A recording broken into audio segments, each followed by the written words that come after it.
Welcome back, everyone, to the Modern Moms Roadmap to Balance podcast. Today, our guest is Kamini Wood. She is a certified life coach that helps high achievers heal their relationships with themselves.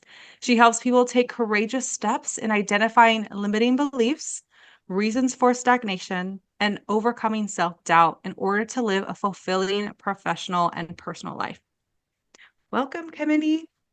Thank you so much for having me. Yes, I'm so excited to have you here today. So, the first question that I ask all my guests is, what is your definition of a balanced life? I love that question because I used to think that a balanced life meant that everything had equality. Everything was equal. Mm, And being the mm-hmm. mom of five and running my own business, I have learned that a balanced life for me is it's going to ebb and flow each and every day. And what I mean by Oh, that yeah. is some days it's more heavy in the mom world and Mm, focusing on things for my kids. And other days I might be more heavily focused on work and things of that nature. And that to me is balance, finding how you can make peace with the ebb and flow rather than rigid rules. mm. Yeah, that's beautiful because you're right. I mean, balance really isn't about giving equal time to all areas equally. Things just don't work out that way. Mm-hmm. But it's, can you go with whatever is thrown at you? How fluidly can you get through those things? Yeah, yeah. It's interesting. I think when I went from one to two children is when I actually started that realization. Because when I went from one to two children, there's this idea that it's going to be 50-50. Everything's going to be equal. It's going to be completely Mm, balanced. And then realized very quickly that one day one child's going to need a little more and then the other child, hmm and then another day it's going to flip. And you have to learn to trust that that means balance. It's going to all even out the way it's supposed to, rather than trying to Yeah. control it and be. I mean, and being a type A personality, that was something that I had to Mhm. learn and be comfortable with releasing. Mm. Oh, yeah. No, I totally get it. Especially because for us, that kind of happened when our third child was thrown into the mix. Like we really felt like we had it with two. Uh-huh. Because you're a man to Whoa. man. Yes, it was like there was an equal amount of child per adult. And then Yes. that third one Yes. came in and we were, we just felt like we were scrambling Yeah. Yeah. all of the time. Mhm. It's, it's even out now that he's a little bit older. He's two. He just turned two. So it Mhm. doesn't feel as scrambly because he can somewhat do basic little tasks and follow little directions, right? Sure. Not all Sure. of the time. He's not going to do it every time I ask him to, but I can trust that he'll usually like throw something away or follow some kinds of commands, right? Right. But Right. before Mhm. that happened, there was a lot of scrambling going on. I hear you. I hear you. I'm definitely past that stage with my kiddos, but yeah, when we went from two to three, that was yet another evolution because you really aren't man Mm, to man anymore. Now you're on the zone defense. That's what I always say. It's like we went yeah. we went from Oh, man to zone defense. yeah. And I feel like for us, it wasn't as hard in the beginning when we went from one to two because our oldest was four at Mm, the time. So hmm he hmm like he could do a lot of things on his own. It wasn't Sure. like two under two. Yeah. And then this third one really threw us for a wrench because not only was it a third child, then we did have two under two with the youngest. Yeah. So Yeah. that was a ride for sure. Yeah. But now they are the cutest things together. They are so close because Amazing. they're so close in age. Yeah. Yeah. Yeah. So tell me more about how did you get into working with the Mhm. clients that you work with? You work with high achievers. What led you to like what you're doing now? Well, it was not a linear path. I did not actually set out to do this at all. I actually started off as a project manager and worked my way up to running a project management office for a .com back in the Mm, day, and then actually built a law practice from the ground up, running all the facets of the law practice. But in each of wow. those roles, what I kept finding myself doing was helping individuals figure out what they needed to be successful and what they Mm, wanted to be successful and where they wanted to go and how could we get them there. So whichever, with all these Mm-hmm. professional roles, that was where I kept ending up. Mm-hmm. Then in my personal world, as mentioned at the top of the show, I have 5 kids. And so there was a time period where, uh, they were in that preteen teen stage. And I was noticing a lot of people pleasing perfectionist tendencies and Mm. recognized that that was actually stemming from how I was showing up, because I am a type A, definitely a recovering people pleasing perfectionist. I say that with, I kind of laugh because I don't think you don't really get over it. You just learn how to manage it Oh better. no. You're Um, you're always in recovery because totally. I'm the same way. Like I say that all the time. I'm a recovering people pleaser and perfectionist, but it's one Uh-huh. of those things like you're just always working through it. It pops There's up new when you least Exactly. expect it. Exactly. Yes. Yes. So I ended up doing a lot of self-work, just recognizing as a parent, Mm. how we Hmm. show up, our children they are taking that in, right? They're taking that Absolutely. in and they're assimilating it, and they're creating their own rules around it and agreements with self through it. So as I did that self-work, I realized that that was actually my calling, was to take this experience. But then Hmm. also what I really enjoyed professionally was to work with people and help them figure out what it was that they wanted. And that's when I kind of brought those two things together and started my practice. I dove headfirst into Mm. figuring out how to coach people. So yes, going in and learning how to become a certified, but then beyond that, going into the different modalities of coaching, Mm. everything from the cognitive stuff, but also somatic work. Going Yeah. into conscious parenting, because recognizing that as a parent, how we show up, our own stories are going to affect how we show up as parents. Hmm. And really recognizing, like, I know the high achiever because that's me, right? So I can relate, I can understand. Yeah. And I recognize that with high achievers, we're dealing with lots of things, from self-doubt to the people pleasing, imposter syndrome, the stress and anxiety that Yeah. comes with not the fear of failure. And so here I am. And this is, I love what I do day in and day out. It's one of those Yeah. things where now I'm start my day and the day ends and I just kind of look up and it's like, oh, not really sure where the day went, which means I'm loving it. Yeah. What have you noticed is one of the biggest things that does get in the way of people recognizing what it is that they do need? Mm, that is such a great question. I actually believe that most individuals are either worried about, not maybe consciously, maybe on a subconscious level, but Hmm. there's a fear of abandonment or a fear of Mm. non-acceptance that plays in the background of being able Mm. to voice out what they need, right? Because if they Yeah. appear too needy or appear that they are high maintenance, then there's this fear that people won't put up with it, or they'll just leave because they're too Hmm. much. And again, I don't think it's a conscious thing, but I do think that on a subconscious level that plays a lot into it. Hmm. How much I do agree with those things. How much of it do you see it comes up that people aren't even giving themselves the opportunity to slow down and figure those things out? I think that it's pretty much every single person that I talk to. Yeah. It's funny you bring this up, because I think it was either yesterday or even today. I can't remember. My days are kind of fusing together. But I was putting out a social media post around the fact that we are constantly on the go, go, go. We're constantly Mm. on the Yeah. we with the busyness, and it's Hmm. almost like we've taken on this mentality that if we're not busy, that means laziness. And so we're Oh yeah. not giving ourselves permission to slow down. We're not giving ourselves permission to just be.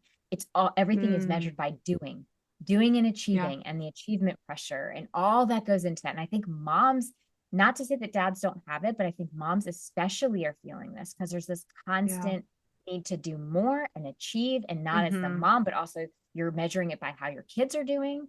And so Yeah. that all of that combines to not allow us to take that time to just slow down enough for us to do that self-reflection. Oh yeah. Because it's so important. If we're not slowing down, we're never going to be able to recognize like what's really getting in the way Yeah. of us having our needs met.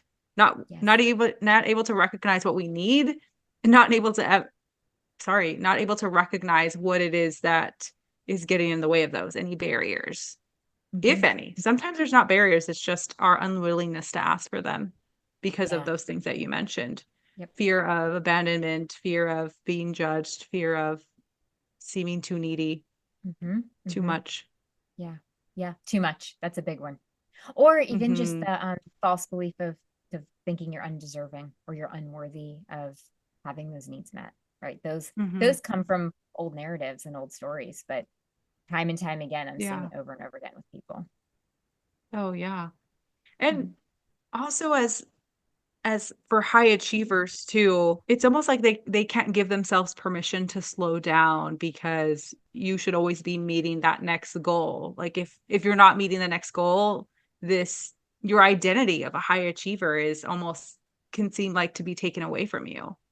Absolutely. I affectionately called it the age of nexting, which means we achieve the goal and then it's okay, what's next? Like we Hmm. don't even give ourselves Yeah. permission to actually acknowledge what it was that we just accomplished. And Hmm. beyond that, even who we were, like who we showed up as to accomplish that thing that we just Yeah. accomplished. We're immediately going to the next thing. And you're absolutely right. I do think that it comes from this fear of if I don't keep doing that and holding that, like living into that role of constantly achieving, now we might be a failure. Oh, We yeah. lose our Hmm. status of what it is that we Yeah. are known that we're known as. Hmm. That that definitely came up for me after I had my first child. I It was not a planned pregnancy. And so I became pregnant during my master's program.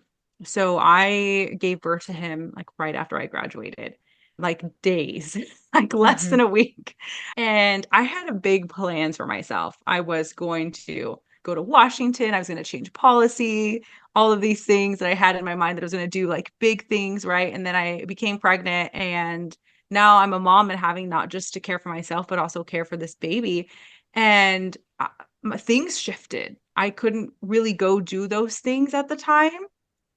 And I came back to my small town where there wasn't really a lot of things that I could do with the degree that I had gotten.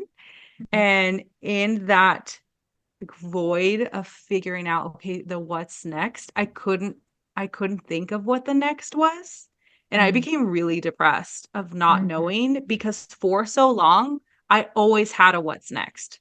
It was Yeah. like high Yeah. school. I'm getting all these A's. I'm going to make it in the top whatever, right? Then I'm going to go to Yep. college. Then I'm going to go to grad school. Then I'm going to start achieving all these careers. Mm-hmm. And Mm-hmm.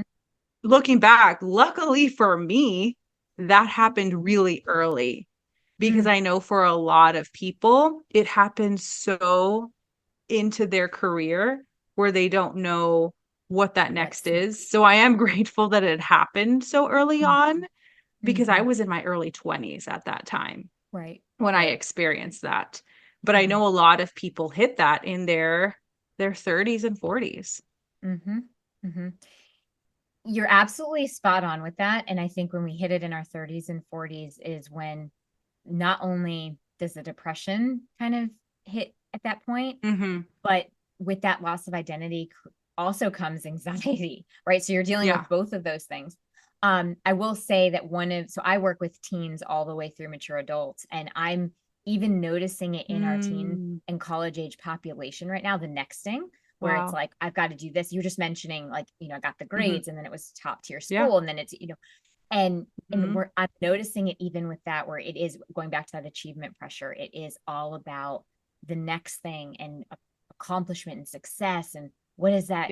If I don't achieve these things or I don't know what's next, then, you're somehow floundering or failing at something. And getting in front of that at an earlier stage is so Mhm. important because, to your point, when we're in our 30s and 40s and 50s, it can feel Yeah. very overwhelming at that point where Mhm. now it's not just it's just a loss of identity at that point where it's just like I don't Yeah. know who I am anymore. Mhm. Mhm. And I feel like or if when you experience this so later in life, it it can feel almost impossible because I've seen this Mm. in my clients that they feel they can't start over or now they're Mhm. like, "Oh my gosh, now I have to start over." Yes. And Yeah. recreate a whole different life when Mhm. that's not necessarily the case and you're not really starting completely over, right? We know Right. that. Right. But can you Right. talk more about, why we're not really starting over? Well, because all of these things that we've done thus far, first of all, have given us experiences and given us lessons, right? And Mm-hmm. my whole, like, one of the things that I really talk about is this concept of self-compassion that Kristen Neff and Chris Germer talk about, and they're like the leading researchers on, because Mm-hmm. what that tells us is if we lean into kindness over judgment, instead of being like, I'm starting over, it's, wow, I've done these things to this point, and it's gotten me to here. This Yeah. way of showing up, this way of nexting, whatever, however we want to phrase it, Mm-hmm. that's no longer serving me. But I can take what I've learned from those experiences and I can decide what I want to apply moving forward. And now maybe what I need to shift. And I can Mm. start, I can also take time to evaluate at this stage in my life, what are those values that I have? What is actually most meaningful to me? It's not starting over. What it is actually taking time to assess, where am I now? Because our values Yeah. will eventually, they're going to evolve and change. Like my values as a 20-year-old are totally different in my 40s. Give us a Yeah. chance to say, look, what are my values Mm-hmm. now? And then from that Mm-hmm. place, you also assess what your needs are. And now you can start setting new Yeah. goals. So it's not that you're starting over, you're just re-engaging with yourself, is really what it comes down to. Mm-hmm. And it goes back to what I was saying earlier, giving yourself that space to pause and reflect on what it is that you are needing now at Yes. this point of your life. Like you Mm-hmm. said, those things change. What you need now in your 30s and 40s and on are so different from what you needed when you were in your, early and even late 20s. Exactly. Exactly. Yeah. Yeah. So I meant to segue into this earlier. You were bringing up you work with teens and young adults, but you also have high achieving children as well. Like you had mentioned that one was a professional ballerina and you even had a child who was a D1 athlete. Mm-hmm. Yes, that's How correct. can parents with high achieving children help them to manage that piece of their identity to where that is not all of them, not all of who they Mm-hmm. are? Mm-hmm. I love that question because that is something that I have been really, really focused on and Mm. cognizant of as I've been working with my children. I call them children; they're technically adults at this point. But I'm going to give you twofold to that. The very first part of that is as a parent, checking yourself, right? Mm. Recognizing what's going on for you. Where are your expectations? Where are your thoughts, feelings, and emotions around where your children are? Because a lot of times when we have high achieving children, we have to check in and make sure that we're not projecting any of our own stories or any of our own Mhm. goals and aspirations onto our children. So that's number one. So I just Yeah. wanted to address that first.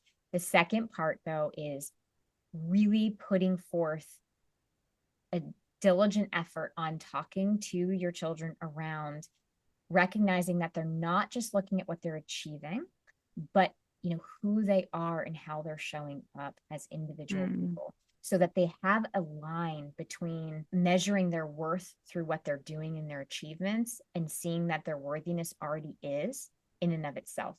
And Mm. I've had conversations. So one is ballerina, so female, and then my Division 1 athlete is a male. So it's not to say that it's completely different, but the way that you might address them and their mentality might be slightly different, Mm. but it's still the Yeah. same concept, which is really focusing on worth exists by your existence, not by the Mhm. things that you're doing. And really just taking that piece and focusing on that with your children is really important as they are high achieving, because it is so easy for that line to get Mhm. blurred, especially because Yeah. the outside world is going to acknowledge them for the achievements. And that's where their Mhm. accolades and that external validation is going to come from. So as parent, Yeah. recentering them back to self is so important. Mm. Yeah, that is. That is. And I love that. What are more concrete ways that parents can do that? What does that look like in an example? Yeah. So I'm even just talking to my son right now. Recently, we'll talk about how practice went, and he'll be talking about all the things that happened at practice. And I did this, and I did this, and I did this. Mhm. And it is absolutely acknowledging and be like, that's amazing. And tell me more about that. Yeah. And then coming back to that, and how did you feel when you were doing that? And Mm. Mhm. what strengths did you use? And basically moving towards the, how did you show up and who were you to have those things happen? Mhm. Just keep recentering. You don't have to go at it directly like that, but just the way that you talk about it is just kind of Yeah. acknowledge for what they're saying and what they're excited about, be excited with them, but then also just continue to allow space for them to reflect on, wow, no, yeah, that totally happened because I took care of myself. I ate like really great this past week. And oh, by the Mhm. way, I persevered. I didn't let the fact that I missed the goal 6 times stop me from continuing. Those are the things. That's how Yeah. we keep moving them forward. Yeah. No, that's awesome. And I think too, like, this is a really important conversation to have because kids, teenagers, young adults are having more and more opportunity to become someone so early because of technology and where it's gone. I mean, there's children who are millionaires because of their YouTube channels Mm-hmm. who, my son is watching and is amazed by, Yeah. right? Yeah. So, Yeah. and I have seen so many like people, and I feel like we've all seen it. And if we haven't seen it, then we're just turning a blind eye to it when athletes are injured or people are hurt in some way and they can no longer do their job was their complete identity and they can no longer do that, and the pain that happens after that. They Oh, often will yeah. go into this deep depression of not knowing who they are outside of their job, their career, their sport. Yes. And especially with athletes and dancers for that matter, because there is a timeline, right? There's a lifespan Mhm. to that particular role. And so if we're not paying attention, I mean, there's a huge transition that happens when that's done, right? So collegiate Mhm. athletes, for instance, most of them are Yeah. not going to go on to any professional Mhm. area in terms of their athleticism. Mhm. And so there's that transition and there's grief that comes with that, but it's Mhm. holding that with a lot of care as well and recognizing that that needs to be processed through. But to your point, if the whole time the identity was, I am just this athlete or I am just this dancer, that will be Mhm. such a high hill to climb on the other side of it when that lifespan of that particular thing is done and over with. So working through that, so you're not just being defined by the role that you have, but Mhm. knowing that your identity comes from just who you are, right? Like your Yeah. values, your beliefs, like that's what makes you who you are. Making sure that you're putting effort into that along the way is really huge. Yeah. And for moms who are listening to this and are thinking, wow, I struggle with that myself. I struggle with recognizing my own worth because I think that my worth just does come from my productivity. Like, Yep. what is my value if I'm not meeting my deadlines or bringing in this much money or getting dinner on the table by my time my spouse gets home? Mm-hmm. Mm-hmm.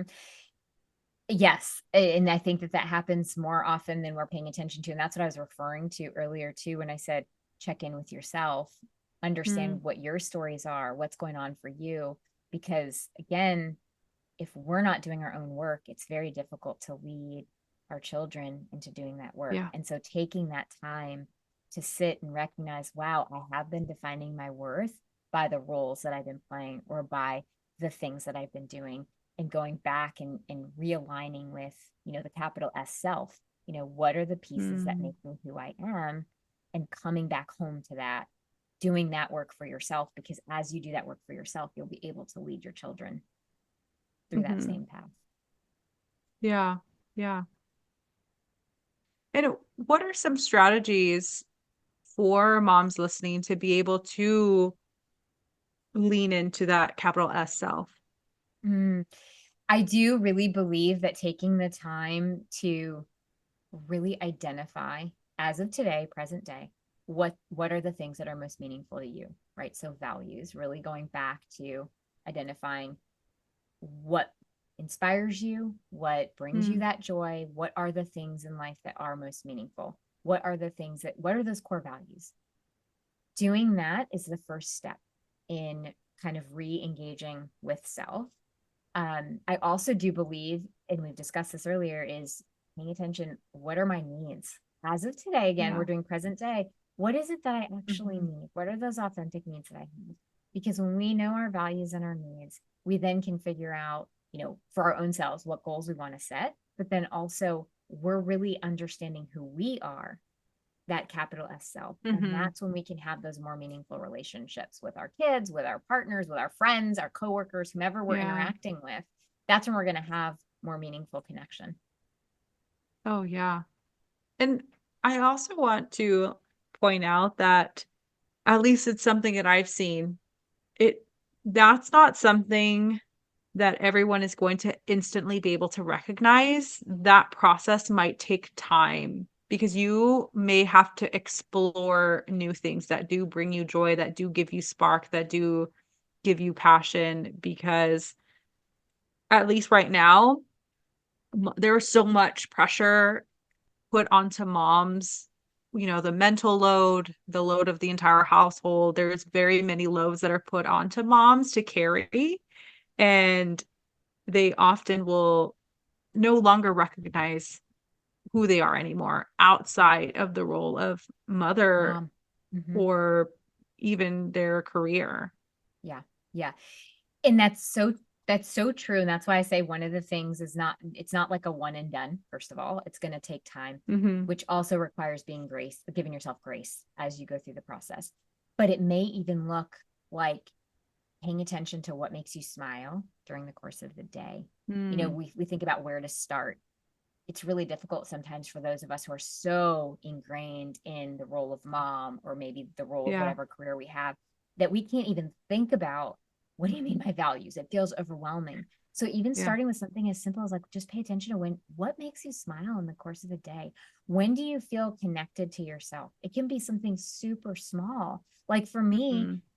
being able to finish a cup of coffee without having to reheat it in the microwave is really actually quite meaningful. And Yeah. what that tells me is like, wow, I really value just a little bit of solitude in the course of my. Mm-hmm. So we're going to find our values even in those little tiny moments. Mm-hmm. And so Oh, it's yeah. not to make you feel like you have to jump into this really big project. It's just pay attention to even the small things, because Mm-hmm. they'll give you hints along the way, and those hints will Yeah. then they'll start to compound, right, to give you a bigger Mm-hmm. picture of where Yeah. it is that you want to go. Mm-hmm. Oh, I really love that because what I often tell people is you're you're going to need to start where you are. Just start where you are, and that like really speaks to that. Just notice the things that make you smile, because oftentimes I've seen like people get just so overwhelmed because it's something else they have to do, something else they have to explore, Yes. and they can't see any way around being able to do that now. So I often will tell them like just start where you are for now, Mm-hmm. Mm-hmm. and so that really speak to that, and I really love that. Yeah. Yeah. Yeah. Yeah. I do think that oftentimes reminding people that they don't have to go and reinvent anything. They can I love what you Hmm. just said, just start here now where you are and just continue to move forward. Yeah. Yeah. And one thing that what I've noticed since we're like talking about high achievers is their unwillingness to want to try new things that Mm-hmm. they might mess up Mm-hmm. or may not be instantly good at. Mm-hmm. This is Mm-hmm. something that I noticed in myself, Yes. that Yes. for a long time, things came very easy for me. Yeah. Just the the one thing that didn't come easy to me like growing up was math. But other than that, everything else came pretty easy. So when things didn't come easy, I immediately took it as like, oh, well, I guess that's not for me. I shouldn't do that. Uh-huh.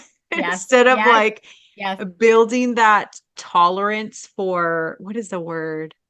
Um, Not rejection, but also building tolerance for rejection. Doing things wrong. There is a Yeah, word. it's just Anyway, it's not coming it's to me. I hear where you're going with it though. It's like building that tolerance for not being the best at something, right? It's like Yeah. I just may not be super awesome at this thing, and maybe that's Hmm. okay. Maybe I'm not going to be how they talk about like, well, there'll be competence and then there's also proficiency. Yeah. Maybe not being proficient is actually okay. But high Hmm. achievers have a really hard time with that, where it's like, oh no, if Uh-huh. I'm not proficient at it, I'm not going to touch it. It's not for me. Hmm. Versus Oh get yeah. like stepping outside of that comfort zone and being like, it's okay for me to just kind of be maybe not even great at it. Hmm.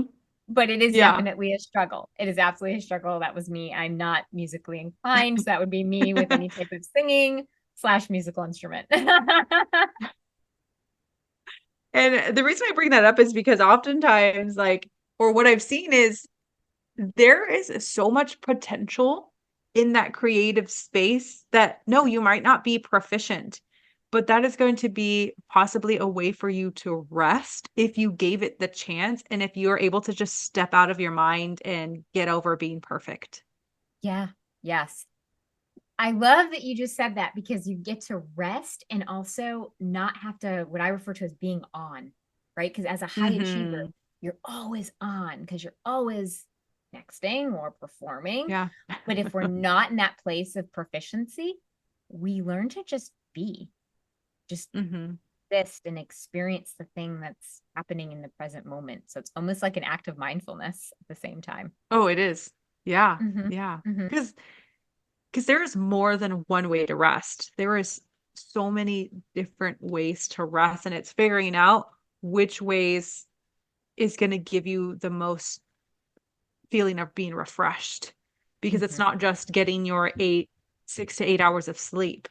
There's so many different kinds of rest. And I had recently seen something, well, maybe it's not recent anymore, but within the last year, had seen something in Psychology Today that was talking about how people who do more analytical things could greatly benefit from creative outlets for rest, and Mm-hmm. people who they're what they're doing most in life, maybe their job is creative outlets to do something more routine or just like data entry type things or folding laundry type things that is just repetitive that you don't really have to give much energy and brain space to.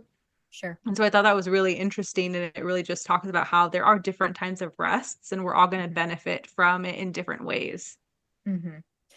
Yeah, and that makes a lot of sense, right? Because if you're constantly using that part of your brain for like the analytical stuff, by doing something creative, you're using a totally separate space. So this part that's Hmm. constantly on, that's getting to Yeah. rest. And this part here is getting to experience something new. So we're building that whole growth zone Hmm. dynamic and vice versa, right? So it makes a Yeah. lot of sense. And yeah, I agree with you completely about this idea of rest. It's I think a lot of times people are like, well, I did. I went to sleep and I got my 8 hours of sleep, but was it also de-stressed rest or was it still stressful rest? And Yeah. because if we're really not resting if we're stressed out the whole time. So it's Yeah. also by doing No. something different, we are kind of taking that pressure off of that performance again. So we're able to have more, it's less stressful because Hmm. we're no longer performing, we're just being. Yeah. Yeah. And I really think as for high achievers, that is a very difficult thing to do is allow yourself to be, like you said, allow yourself to turn off. Mm-hmm. Yes. I know it well. I mean, I still, there were times when I have to catch myself where it's like, okay, Kamini, like it's time. Like Hmm. it's okay to just be right now. We don't have to do. Or catching those moments where it's like, well, you know, you only have a couple things on your calendar today. Like you're being lazy. No, no, no. This is actually Yeah. okay. This is actually okay that we only have a few things scheduled Hmm. today.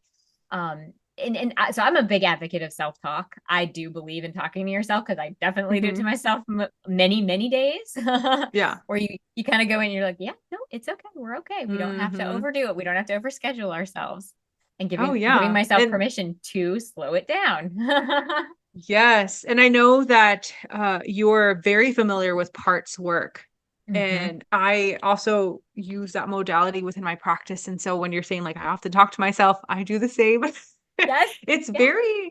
it feels freeing to be able to recognize like there's just different parts within me that are kind of maybe going through like a push pull, and my self, capital S, is the one Mm-hmm. that's really in charge and can not manage but be able to calm the rest of those pieces, the rest of the Yeah. parts of me, so that Yes. capital S self can be the one that's stepping out, and not all of these other parts of myself that can wreak havoc if we allow them to. Right, right. And also by allowing those parts to be there and to be acknowledged, we are moving towards unshaming, right? Because when we don't allow Mm-hmm. those parts to be there and then allow the capital self to have that conversation and to manage the other parts, we end up covertly shaming ourselves and almost Yeah. demeaning ourselves. And so by allowing for that conversation between our parts, as odd as it may sound, it's actually an Mm-hmm. unshaming process. You know, Yeah. it's Mm-hmm. leaning into this understanding of self, this idea of self-acceptance, right? Self-acceptance says Mm-hmm. I love all parts of myself. So Yeah. it's I think it's actually a very healthy thing. I know people will be like, oh, people think you're weird for talking to yourself. All right. Okay. Yeah. It's not. It's okay. And if you do it, you probably should keep on doing it. It's a healthy coping mechanism. It's a healthy conversation. Yes. Yes. Yeah. So if moms are listening and they just feel like they're under a lot of pressure, Mhm. how could they go about managing some of those pressures? Well, the very first thing is to become aware of what those pressures are, right? Because I Mm, believe that awareness is that first. I mean, I say this routinely. Awareness is the doorway to change. So when they're yeah. feeling pressured, it's one thing to say, I feel pressure and I'm feeling stressed out, but we have to slow down and say, what are those things? What are the things that are putting that Mm-hmm. pressure? Where is the overwhelm coming from? And then get curious about it. Like, how much of this is really driven by maybe some external expectation or some belief that Mm, I have to do this in order to prove my worth, perhaps prove my enoughness, right? Because again, as mm-hmm. we become aware of those things, we can start to step outside of it and say, okay, what might what might I not need to be doing right now? Also, I Yeah. would say that the moms who are feeling overwhelmed as you become more aware of those things, pay attention to what's actually yours, where you can actually ask for help. I think a lot of times moms struggle Mm-hmm. with asking for help because they figure, I'm mom, I should be able to do this. And as soon as we Yeah. hear the word should or the thought should, we should be asking ourselves, okay, what's the fear behind that? Most often there's a fear of I'm not going to be looked at as a competent mother, fear of Mm, failing my kids, like, you name it. It's just, and then it's, well, yeah. no, asking for help doesn't mean I'm failing in any way. Asking for help says I'm a human being and I have only a certain amount of capacity and it's Yeah. okay to delegate to other people. So really it's about Mm-hmm. getting curious about what are the things contributing to the stress and overwhelm. And from there, figuring out what we really actually need to be focused on versus where might Mm-hmm. we be just adding stuff to our plate. I also fully believe that setting boundaries is top top importance for moms Mm-hmm. and dads, but it's when you're feeling stressed and overwhelmed, that's probably an indication that we need to take a look at what boundaries need to be set as well. Yeah, yeah. And boundaries don't need to be scary. But it really does, it goes back to that awareness piece. You have to be aware of where these pressures are coming from so you can determine, is this something that I can set a boundary for? Is this something I need to set a boundary for? Because if you don't even know what's going on, it's going to be almost impossible to set those boundaries. Exactly. Exactly. I mean, otherwise it's blind, right? You're trying to Yeah. say this works and this doesn't work, but you're doing it totally blind without any information at all. Yeah, yeah. Like it goes back to sometimes people will want to create boundaries and they're like, yeah, I'm already saying no to like all of these extra things. And it's maybe that's not necessarily the boundary that you needed to set. That Right. boundaries is more than just saying no to things. Yes. So Yes. there that could be a whole nother full episode in and of itself. But boundaries is more than say no to things. Boundaries are about having your needs being met. Mm-hmm. And if they're not being met, how can you set boundaries to have them be met? Exactly. Exactly. Yeah. And in your point about boundaries do not need to be scary is really important because I think Mm-hmm. so many people avoid them because they don't want to upset people. They don't want to upset relationships. They don't want to create conflict. And it's reminding ourselves that actually, without those boundaries, the conflict that we're creating is the one within ourselves. Yeah. And if we've got that conflict Mm-hmm. within ourselves, eventually that's going to roll downhill, so to speak, and it's going to affect those relationships that we didn't want conflict in. So it's Yeah. better to go ahead and set the boundaries. They're really actually for the benefit of all the Mm-hmm. relationships than Oh, being yes. something super scary. Mm-hmm. Mm-hmm. Yeah, because when boundaries are not set, someone is usually being railroaded, Mm-hmm. whether it's intentional or not. Yeah. But someone is giving in some way. And Mm-hmm. it's not fun for that resentment to build up. And it's not fair to the relationship and all of the people involved for that to happen. And they have no idea that it's going on. Absolutely. I mean, somebody's being railroaded and or over functioning, and the other person in that Mm-hmm. dynamic is most probably under functioning. And so I Yeah. routinely say, when you start to set boundaries, first of all, let's be honest and call a spade a spade. It will be uncomfortable. It'll be uncomfortable because Mm-hmm. maybe you've not set boundaries before, and that's just weird and awkward, right? So growth zone, opportunity. The person on the receiving end of the boundary that you might be setting with them, they're going to have a moment of discomfort because they're not used to it. The people who we have solid relationships with, they're going to adapt. They're going to assimilate Yeah. to the boundary. There's going to be dialogue around it, and then it's going to even itself out. The people who don't assimilate to your boundary, right? The people who don't adapt, or the ones who are benefiting from you not having boundaries in the first place. And it invites the Yeah. question, is that somebody that I want to continue a relationship with anyway? Mm-hmm. Yeah.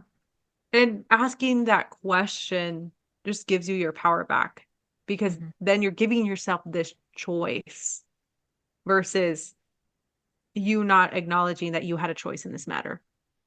Yes, exactly. Exactly. It gives you back that sense of agency. Mm-hmm. Mm-hmm. Mm-hmm. Yeah. And I think that's one of the things too that people often think is boundaries means cutting people off.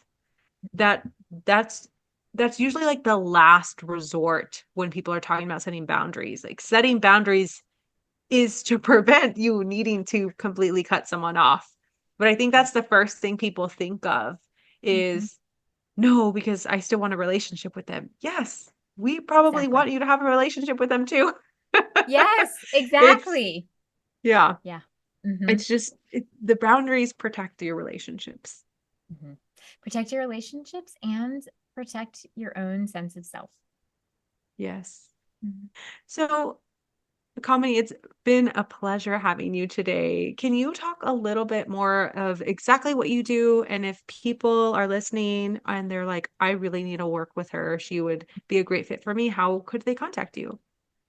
Yeah. So again, I work with individuals one to one. We work on things from false beliefs, those narratives that hold us back. I do work with teens all the way through adults, mature adults, I should say. And really what we're trying to do is help you figure out how you want to move forward. What are those goals that you want to have for yourself, and help you set those and move towards those. And so some of the individuals that I do work with are parents, because sometimes we need that Mm, support as we're parenting and trying to figure out what is our identity outside of the role of parent. mm. So if people are interested in learning more, they can go to kaminiwood.com. And then, of course, I'm on social at Instagram and Facebook with the handle It's Authentic Me. Awesome. Thank you so much for joining us today. I think there was a lot of wisdom in this episode. So thank Thank you you. for having me. Thank you.